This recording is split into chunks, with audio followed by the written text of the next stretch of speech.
A paz do Senhor a todos, meus irmãos, mais uma vez. Nós estamos aqui hoje em Mateus capítulo 5 para fazermos a leitura. Será um pouco extensa, o vídeo ficará um pouco grande, porém se faz necessário para nós termos uma boa compreensão do texto. Ok? Vamos lá. Mateus capítulo 5. Jesus, vendo a multidão, subiu a um monte e, assentando-se, aproximaram-se dele os seus discípulos. E, abrindo a boca, os ensinava, dizendo: Bem-aventurados os pobres de espírito, porque deles é o reino dos céus. Bem-aventurados os que choram, porque eles serão consolados. Bem-aventurados os mansos, porque eles herdarão a terra. Bem-aventurados que têm fome e sede de justiça, porque eles serão fartos. Bem-aventurados misericordiosos, porque eles alcançarão misericórdia. Bem-aventurados os limpos de coração, porque eles verão a Deus. Bem-aventurados pacificadores, porque eles serão chamados filhos de Deus. Bem-aventurados que sofrem perseguição por causa da justiça, porque deles é o reino dos céus. Bem-aventurados sois vós quando vos injuriarem e perseguirem e, mentindo, disserem todo o mal contra vós por minha causa. Exultai e alegrai-vos, porque é grande o vosso galardão nos céus, porque assim perseguiram os profetas que foram antes de vós. Versículo 13. Vós sois o sal da terra, e se o sal for insípido, com que se há de salgar? Para nada mais presta, senão para se lançar fora e ser pisado pelos homens. Vós sois a luz do mundo. Não se pode esconder uma cidade edificada sobre um monte. Nem se acende a candeia e se coloca debaixo do alqueire, mas no velador. E dá luz a todos que estão na casa. Assim, resplandeça a vossa luz diante dos homens, para que vejam as vossas boas obras e glorifiquem o vosso Pai que estás nos céus. Não cuideis que vim destruir a lei ou os profetas. Não vim abirrogar, mas cumprir. E ele cumpriu lá na cruz do Calvário. Ele, além de cumprir, ele consumou a lei, dizendo: está consumado. Porque em verdade vos digo que até que o céu e a terra passem, nem um jota ou um tio se omitirá da lei, sem que tudo seja cumprido. Qualquer, pois, que violar um destes menores mandamentos, e assim ensinar os homens, será chamado o menor no reino dos céus. Aquele, porém, que os cumprir e ensinar, será chamado grande no reino dos céus. Porque vos digo que, se a vossa justiça não exceder a dos escribas e fariseus, de modo nenhum entrareis no reino dos céus. Ouvistes que foi dito aos antigos: não matarás. Mas qualquer que matar será réu de juízo, ou sujeito ao juízo. Eu, porém, vos digo que qualquer que sem motivo se encolerizar contra seu irmão será réu de juízo. E qualquer que chamar seu irmão de raca, de tolo, de imbecil, de insignificante, será réu do sinédrio. E qualquer que lhe chamar de louco será réu do fogo do inferno, ou sujeito ao conselho. Portanto, se trouxeres a tua oferta ao altar, na igreja evangélica, ou seja, lá onde for que você for entregar a sua oferta, e aí te lembrares que teu irmão tem alguma coisa contra ti, deixa ali diante do altar a tua oferta. E vai reconciliar-te primeiro com teu irmão. E depois vem e apresenta a tua oferta. Concilia-te depressa com o teu adversário enquanto estás no caminho com ele, para que não aconteça que o adversário te entregue ao juiz e o juiz te entregue ao oficial ou meirinho, dependendo da sua tradução, que meirinho é a mesma coisa de oficial de justiça, e te encerrem na prisão. Em verdade te digo que de maneira nenhuma sairás dali enquanto não pagares o último ceitil. Ouvistes que foi dito aos antigos: não cometerás adultério. Eu, porém, vos digo que qualquer que atentar numa mulher para cobiçar, já em seu coração cometeu adultério com ela, no pensamento. Portanto, se o teu olho direito te escandalizar, arranca-o e tira-o para longe de ti. Pois te é melhor que se perca um dos teus membros do que todo o teu corpo seja lançado no inferno. E se a tua mão direita te escandalizar, corta-a e atira-a para longe de ti, porque te é melhor que um dos teus membros se perca do que todo o teu corpo seja lançado no inferno. Também foi dito: qualquer que deixar sua mulher, que lhe dê carta de desquite. Eu, porém, vos digo que qualquer que repudiar, divorciar é uma coisa, repudiar é outra. Qualquer que repudiar sua mulher, a não ser por causa de prostituição, faz que ela cometa adultério. E qualquer que casar com a repudiada, comete adultério. Outro sim, ouvistes que foi dito aos antigos: não perjurarás, mas cumprirás teus juramentos ao Senhor. Eu, porém, vos digo que de maneira nenhuma jureis, nem pelo céu, porque é o trono de Deus, nem pela terra, porque é o escabelo, o banquinho de seus pés, nem por Jerusalém, porque é a cidade do grande rei. Nem jurarás pela sua cabeça, porque não podes tornar um cabelo branco ou preto.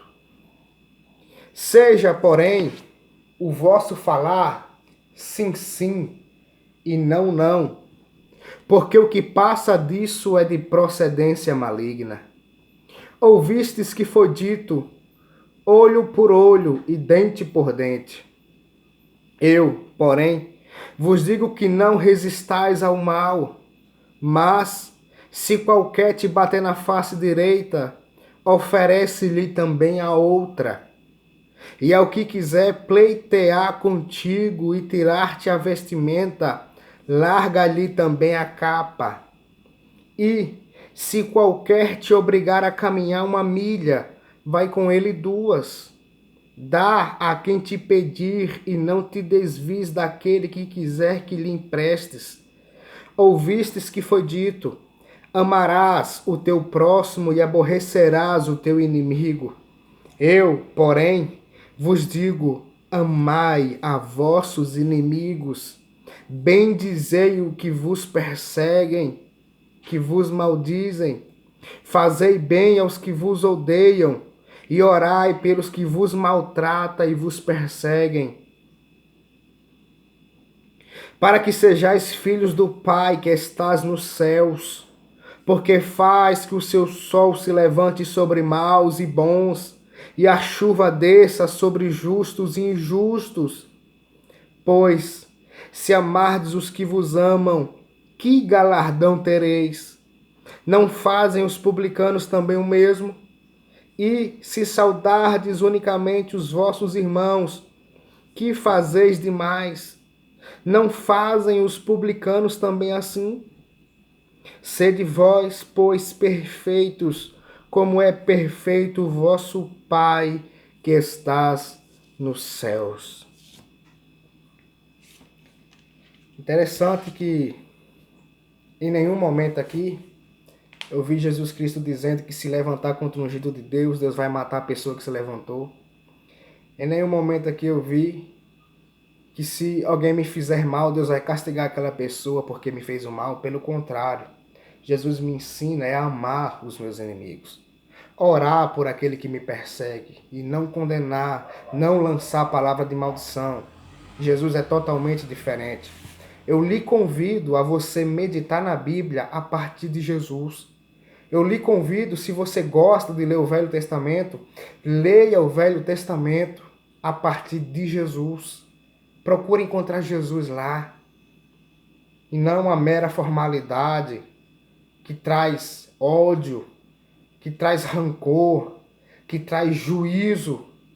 Mas procura algo que traga graça, perdão, arrependimento, fé e salvação para nossas almas.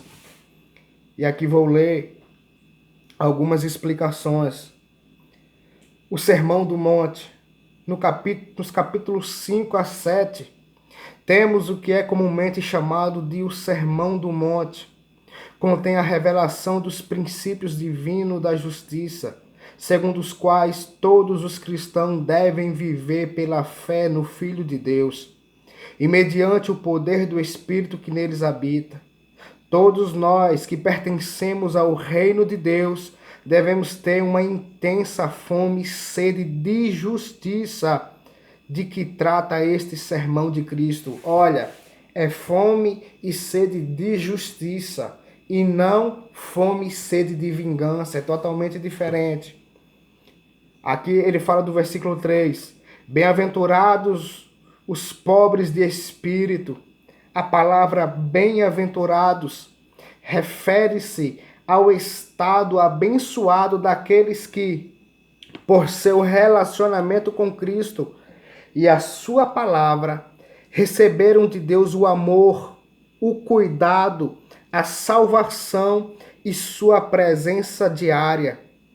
Há certas condições necessárias para recebermos as bênçãos do reino de Deus. Para recebê-las, devemos viver segundo os padrões revelados por Deus nas Escrituras e nunca pelos do mundo. A primeira dessas condições é ser pobre de espírito, o que significa reconhecermos que não temos qualquer autossuficiência espiritual, que dependemos da vida do Espírito Santo, do poder e graça divinos para podermos herdar o reino de Deus.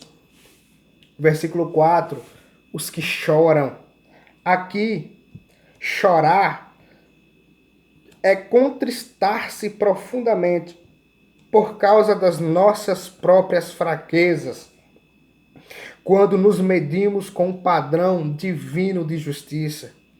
É também sentirmos pesar por aquilo que entristece a Deus. É ter nossos sentimentos em sintonia com os sentimentos de Deus. É sentir aflição em nosso espírito por causa do pecado, da imoralidade e da crueldade prevalecentes no mundo. Versículo 5. Os mansos são os humildes e submissos diante de Deus.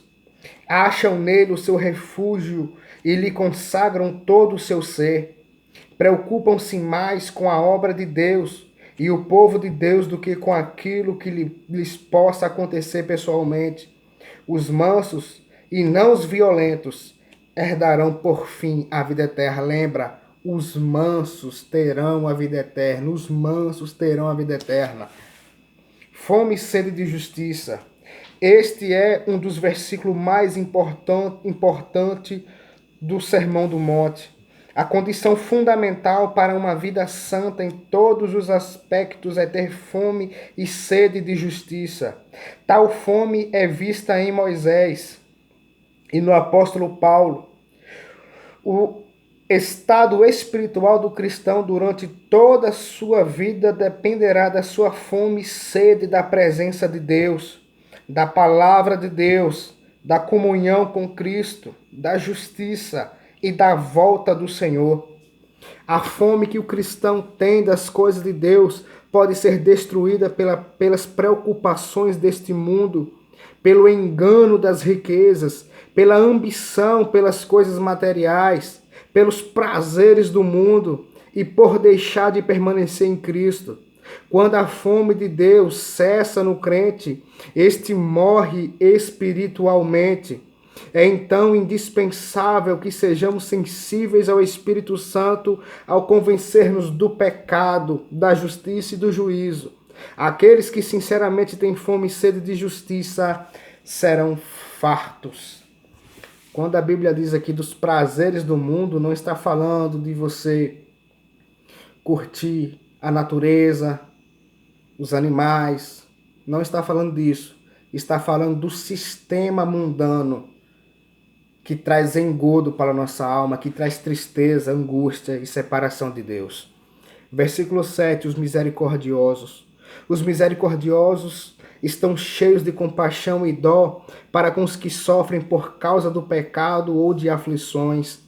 Os misericordiosos desejam minorar os seus sofrimentos, conduzindo os sofredores à graça de Deus por meio de Jesus Cristo. Sendo misericordiosos para com os outros, eles também alcançarão misericórdia. Você que gosta de julgar, de apontar o dedo para quem está errado. Fulano caiu, fulano fez isso, fulano fez aquilo. Cuidado. Bem-aventurado os misericordiosos, porque alcançarão misericórdia. Essa pessoa será muito mais convencida pelo amor do que pelo ódio. Será muito mais convencida pelo teu abraço fraternal do que pelo peso da tua mão. Ame e o amor constrange.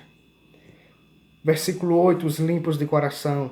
Os limpos de coração são os que foram libertos do poder do pecado mediante a graça de Deus e que agora se esforçam sem dolo, sem vergonha, para agradar e glorificar a Deus e serem parecidos com Ele. Procuram ter a mesma atitude interior que Deus tem, que é amor à justiça e ódio ao mal. Seu coração, que inclui mente, a vontade e as emoções, está em harmonia com o coração de Deus. Somente os limpos de coração verão a Deus. Ver a Deus significa ser seu filho e habitar na sua presença, tanto agora como no seu reino futuro. Versículo 9. Os pacificadores. Os pacificadores são aqueles que se reconciliaram com Deus, têm paz com Ele mediante a cruz e agora se esforçam mediante seu testemunho e sua vida para levarem outras pessoas, inclusive seus inimigos, à paz com Deus. Perseguidos por causa da justiça, no versículo 10.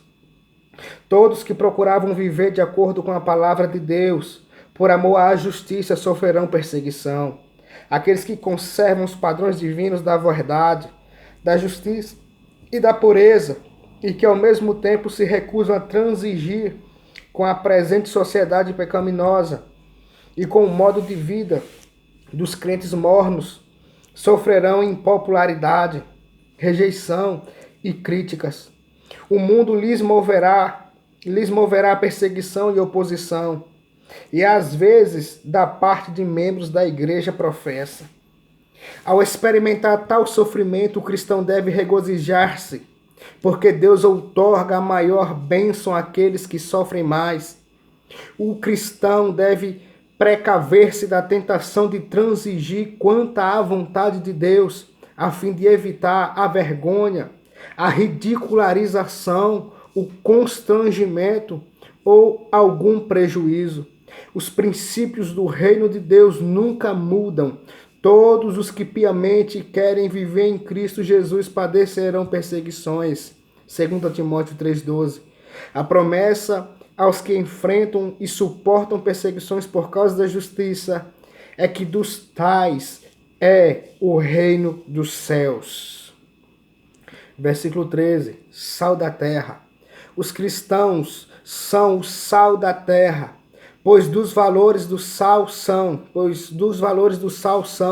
o sabor e o poder de preservar da corrupção. O cristão e a igreja, portanto, devem ser exemplos para o mundo e, ao mesmo tempo, militarem contra o mal e a corrupção na sociedade. As igrejas mornas apagam o poder do Espírito Santo e deixam de resistir ao Espírito predominante no mundo. Elas serão lançadas fora por Deus. Tais igrejas serão destruídas, pisoteadas pelos homens, isto é, os mornos serão destruídos pelos maus costumes e pelos baixos valores da sociedade ímpia. No versículo 17, Jesus Cristo diz: não vim abrogar a lei, mas cumprir. E ele cumpriu a lei. Cumpriu até chegar na cruz do Calvário e dizer: está consumado. Ele consumou a lei mosaica. E ele deixou uma lei para mim e para você. Em João capítulo 15, versículo 12, ele diz: o meu mandamento é este, que vos ameis uns aos outros, assim como eu vos amei. Versículo 19, grande no reino. A posição do crente no reino dos céus dependerá da sua atitude aqui, para com a lei de Deus e da sua prática e ensino. A medida da nossa fidelidade a Deus aqui determinará a medida da nossa grandeza no céu. Versículo 20. Se a vossa justiça não exceder a dos escribas e fariseus. A justiça dos escribas e dos fariseus era exclusivamente exterior, mostrava o que estava por fora, para todo mundo ver o que ele fazia. Eles observavam muitas regras, oravam, cantavam, jejuavam, liam as escrituras, a Torá, e frequentavam os cultos nas sinagogas. No entanto, substituíam as atitudes interiores corretas pelas aparências externas. Jesus declara aqui que a justiça que Deus requer do crente vai além disso. O coração e o espírito, e não somente os atos externos, devem conformar-se com a vontade de Deus na fé e no amor. Versículo 22. Encolarizar contra o seu irmão, chamar de raca, chamar de louco. Raca significa tolo. Jesus não se refere à ira justa contra os ímpios e iníquos. Ele condena o ódio vingativo, que deseja de modo injusto a morte de outra pessoa. Raca é um termo de desprezo que provavelmente significa tolo, estúpido. Chamar alguém de louco com ira e desprezo pode indicar um tipo de atitude de coração conducente ao perigo do fogo do inferno. Simplesmente chamar seu irmão de louco com ódio. Tá entendendo? Versículo 28. Atentar numa mulher para a cobiçar, apenas no coração e na mente. Trata-se de cobiça carnal ou concupiscência.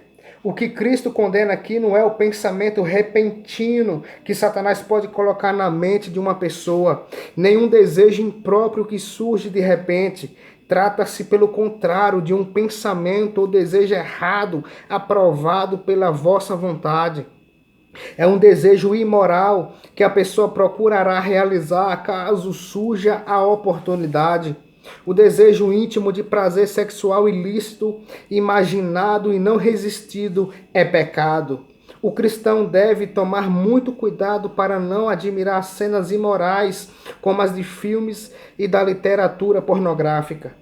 Quanto a manter a pureza sexual, a mulher, igualmente como o homem, tem responsabilidade.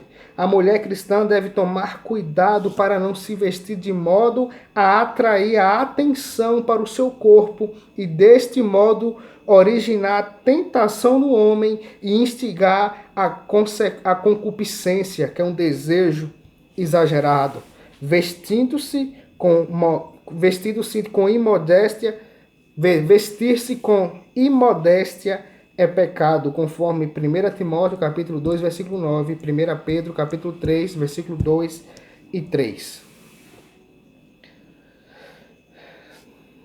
Versículo 39. Não resistais ao mal. Jesus não está falando contra a administração da correta justiça aos malfeitores. Os versículos que se seguem indicam que ele se refere ao caso de amarmos os nossos inimigos.